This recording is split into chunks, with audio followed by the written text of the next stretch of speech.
You're listening to an IOE podcast from the UCL Institute of Education. Powered by UCL Minds.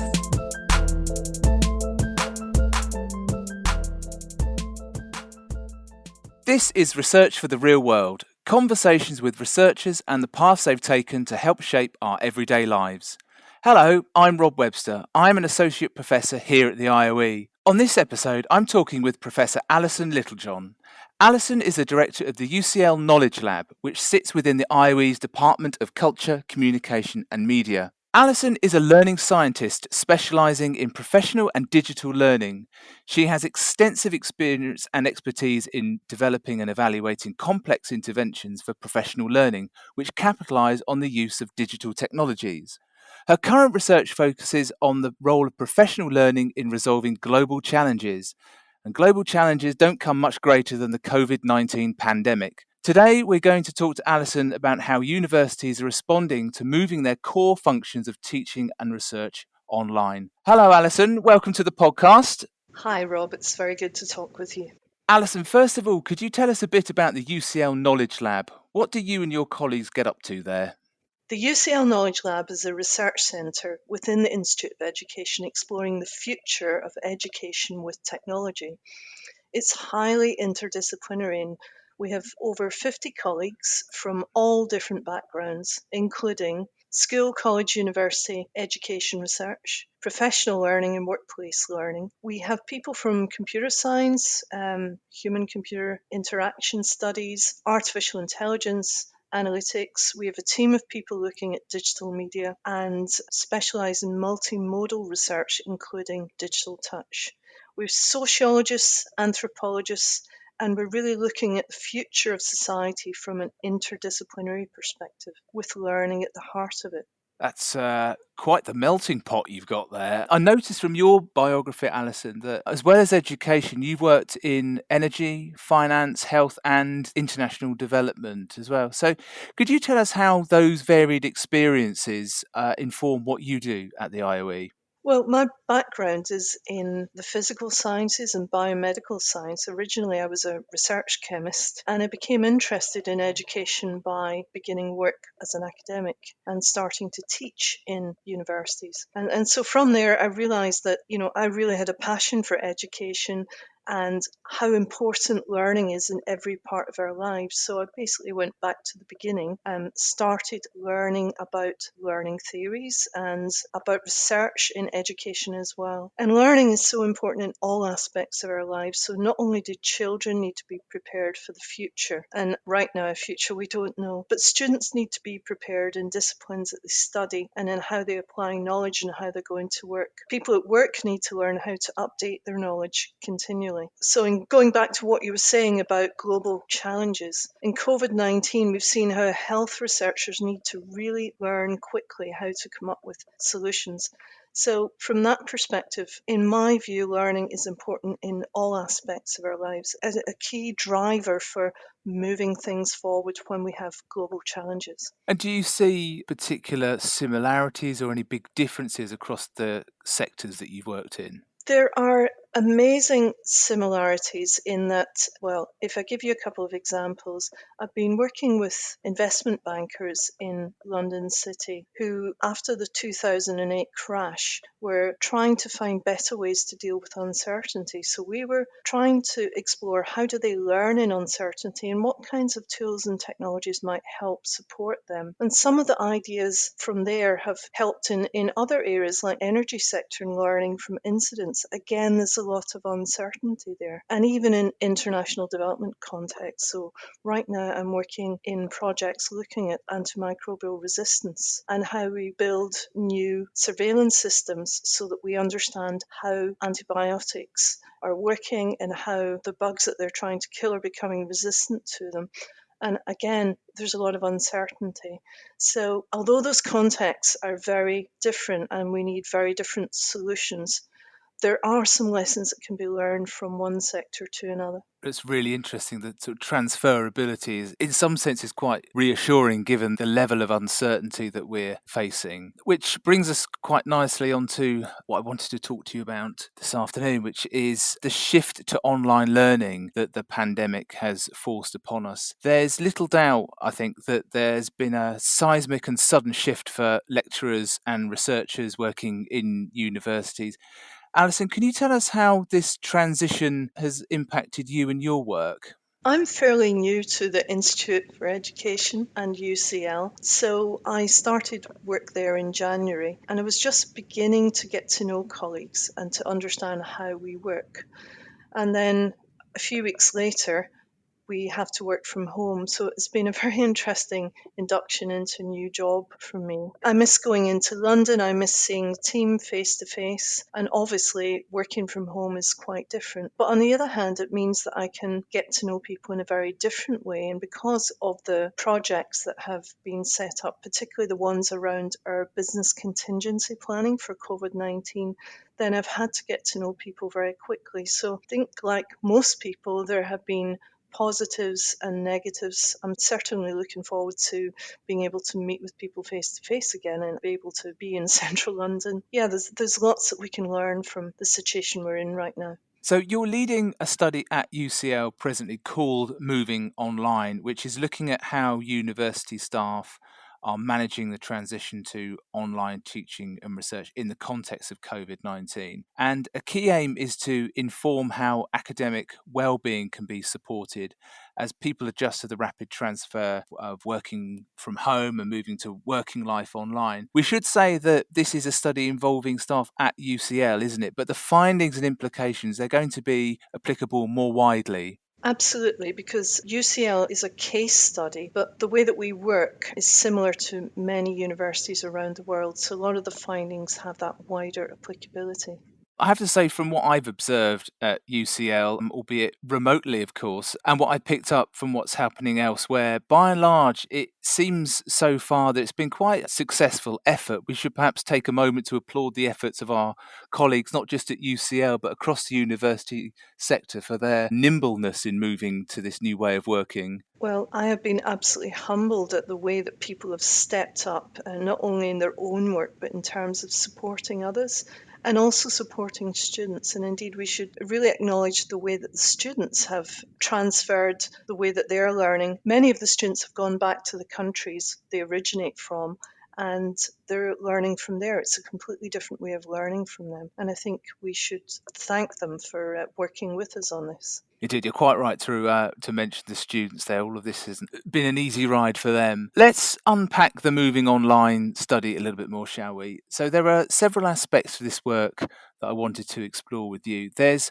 the adjustment to working at home and all that means, including balancing family life. And there's the teaching and lecturing side of things. There's doing research online, and there's the technological aspects too, or how we're communicating, teaching, which kind of run through those themes as well. So let's take each one of those in turn, and you can tell us how the Moving Online study is addressing these things, and perhaps share some of your early findings with us. So let's talk about the impact on staff wellbeing first of all. So all the UCL staff, bar those who are involved in the COVID-19 effort, are having to work from home. What are they saying about the adjustment to that and the impact on family and relationships? Sure. Well, the study has provided evidence about how the academic community has experienced this change, and it's in both positive and negative ways. These insights are being used by our well-being colleagues and also from the people from the equality, diversity and inclusion groups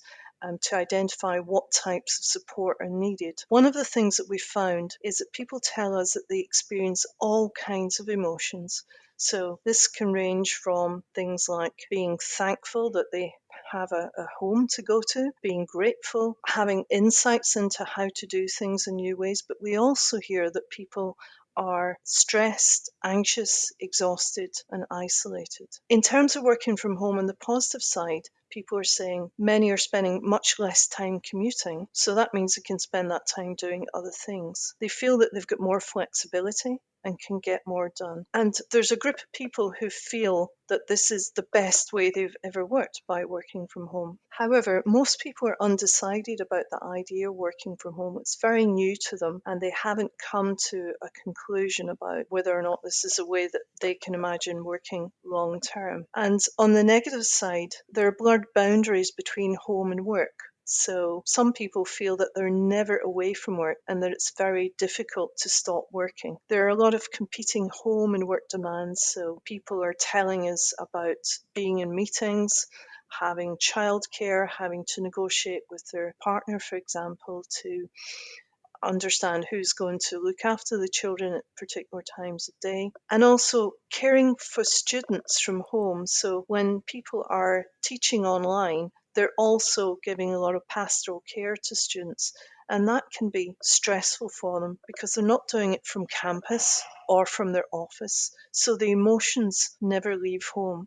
I suppose that's quite a challenge, isn't it, as well? Because part of being in a workplace and the sort of collegiate nature of that means that you can perhaps share that sort of emotional, I want to say burden, I don't quite mean it like that. If you're taking on the emotional concerns of students, actually having a way to a sort of release valve from that with colleagues in the workplace is quite useful. So that seems to me to be quite an interesting element of this, that colleagues are having to sort of carry that with them and don't have the usual ways of decompressing or trying to share some of that anxiety. Well, some groups have found ways of decompressing by coming together.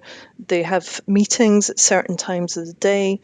They might have lunches or coffees together. So I think people are formulating new ways of being able to make sure that they're working together and keeping in check with each other. However, we've identified that there's at least 4 groups who are disadvantaged by working at home. And one of those groups are those with caring responsibilities. About half of the men and the women who've responded to our survey have told us that they have caring responsibilities, but in some ways this impacts the women more. We've done some statistical analysis around the data that we have, and we can't point to a single reason. However, we do know that it's something to do with what we've termed emotional labour, and by that we mean caring either for children or elder care, caring for others, or supporting students in the way that I just described, or colleagues. So we found that more women have mentioned to us that they're putting their research on hold and they're prioritising these emotional labour tasks. And we know that that's a really important way of contributing to the UCL community. And if we extrapolate that, this is happening across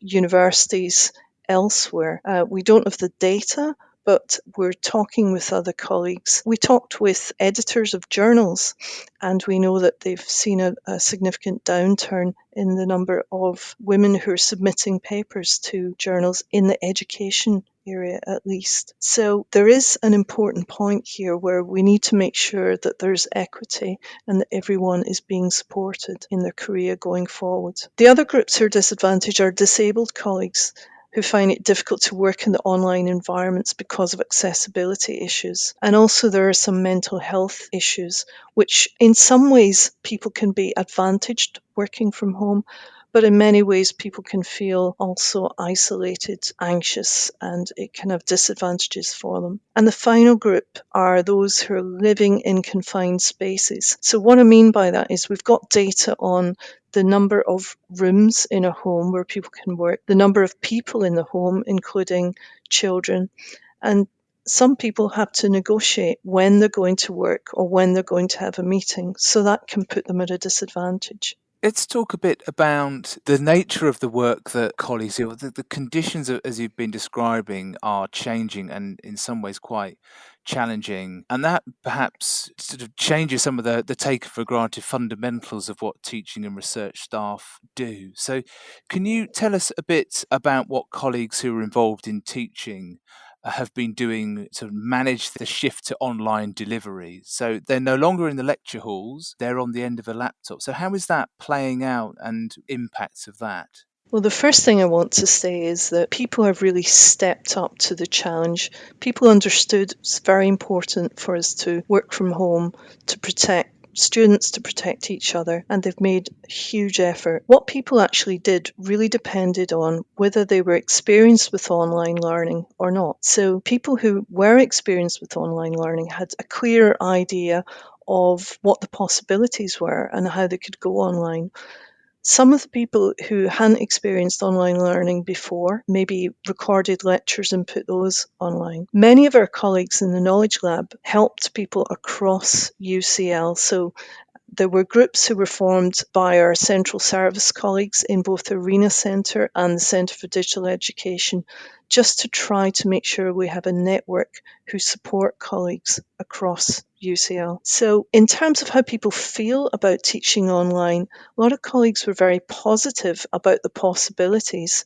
They talked about how well the technology had performed. We weren't sure how Moodle would cope with the scale up, and it's performed amazingly well. Also, the students have really adapted to the online learning. It's not just the learning online, it's learning perhaps from another country. Students in China, for example, we've had to adapt Moodle to make sure that they can access the resources online. And also in terms of new forms of pedagogy, some colleagues have seen a great leap forward in terms of what can be done in online teaching. However, I did say there's a big group of people somewhere in the middle who are undecided about whether this is a good thing or not. And many people feel that the move to online teaching was too rushed. They didn't really have time to think about it or plan for it. There are a lot of anxieties about not knowing how to use the technical systems, and colleagues have had to show students how to use different tools and to give them technical guidance. Assessment is a particularly problematic area, and colleagues have really tried to experiment and think about equity issues in terms of assessment. Is the Moving Online study going to be taking the temperature, if you like, at different points in this process? So over what period are you sort of mapping these changes? Well, what we did was we released the survey on March the 23rd, and people have been answering the survey in different weeks. So we almost have data where we can move forward or move back in time. So that the first time that people answer the question, we make a note of which week they're answering in, because how people felt in the first week of lockdown might be very different from how they feel now. But we're following this up with a second survey. So many of the people who responded the first time, we've asked them if they would like to re-respond, and about 50% of them have. But week on week, we can see how people are responding, and we don't know when the end point will be. This is a project unlike others because we don't know when the lockdown will end. But the plan is that we continue with this project until we go back to working on campus. Tell us a bit finally about the other group who've been affected by this in universities, and that's those who are focusing on doing research. So fieldwork in the sort of traditional sense is virtually impossible currently, and certainly anything that involves visiting schools is out. So can you tell us a bit about how researchers have been adjusting to this? It's been a very difficult time for researchers, and how they've been impacted really depends on their discipline and the stage that they're at with their research. So because this study has been across UCL, we've seen people from a whole variety of disciplines. Those who are at the analysis or writing stage find it much easier to work from home, of course, compared with those who are trying to do field experiments. A lot of people have had to negotiate the timescale of their projects, and some of those with funders, even the start time for projects has been changed. And of course, that brings a lot of anxiety for researchers who are on temporary contracts and who maybe don't know when they begin or end. People in lab-based disciplines, I know this isn't the Institute of Education, but in some of the sciences, they've found it most difficult to research online simply because they can't get into their labs. But a key point here, going back to the point I made before about people who are disadvantaged, a lot of women who've responded have told us they've deprioritized research and they've prioritized some of these emotional labor activities that they've engaged in. And so that has implications for long-term careers. So we are having to look at that and provide supports for women going forward, which is very important. Of course, these are only preliminary findings, and we're carrying out a much more in-depth analysis. We ask people to upload images of how they feel about working from home. And these have been incredibly enlightening. We're doing a very in-depth phenomenological analysis around these. Alison, you've talked a little bit already about how universities are supporting colleagues and what colleagues are doing to support one another. But is there anything else that you could tell us about how universities are responding to staff's wellbeing needs? There's a lot of work at the moment thinking about how the support that UCL offers in terms of well-being and quality, diversity and inclusion can be reframed in the situation that we find ourselves now. So there are, relatively simple things that can be done. For example, people who find that their work setup at home is not ergonomic, there can be support for them in terms of the kind of chairs that they have and the setup that they have at home. So there's a network of well-being champions who are helping with support for mental health issues as well. And this is particularly important just now because there is a lot of anxiety that people are experiencing, and it's important that everyone gets the support that they need. Also, just letting staff know about some of the support that's available that they might not be aware of. For example, mental health support for students can help the people who are supporting our UCL students to direct them towards the kinds of supports that they might have. So there's lots of work going on. We're feeding these findings that we have and the evidence to people who are providing the support across UCL. We're also working with various different groups who are involved with how we plan going forward with teaching and research. So there's a lot of work across the whole of UCL. Alison, my final question is about where we go from here. The shift to online learning and working has shown how swiftly it can be done. Is this likely to lead to a permanent shift? And if so, what's that going to mean for universities and students? I imagine there'll be upsides and downsides. This is actually a very controversial question because, of course, we've moved to online teaching and we've done a fantastic job in that. But we haven't done it in a perfect way because we didn't have the time to think and plan. There are groups across the university who are taking a more in-depth look at this and to think about, well, what does it mean for the university? One thing is for sure that we have to be able to be more agile in the future, that we're likely to see even more uncertainty. And sometimes it can be from areas that we don't expect. So we need to make sure that we're in a position that when we do have to change things quite radically in the future, we'll be able to do that in a better way. However, whether teaching will be online depends on who the students are, what they need, and what we're providing them. And I think that there'll be all kinds of ways of teaching in the future that we might broaden what we do, but I don't think the future for UCL will be completely online. Alison, thank you for joining us on the podcast and sharing with us your timely and important work. We wish you and the Knowledge Lab team well with the continuation of the study, and we look forward to hearing your findings. Thank you very much. You can follow Alison on Twitter at Allison L. That's Alison with 2 L's. You can learn more about the work of UCL's Knowledge Lab via the link in the show notes. You can find out more about this and other IOE podcasts by searching for IOE Podcast on your favourite podcasting app. And do check out other episodes of Research for the Real World, including ones from our first season. There's also a playlist of music chosen by our guests and the IOE podcast team for you to enjoy. You can find both on our webpage. Just search Research for the Real World. I'm Rob Webster. Goodbye. Thanks so much for downloading and listening to this IOE podcast from the UCL Institute of Education, University College London.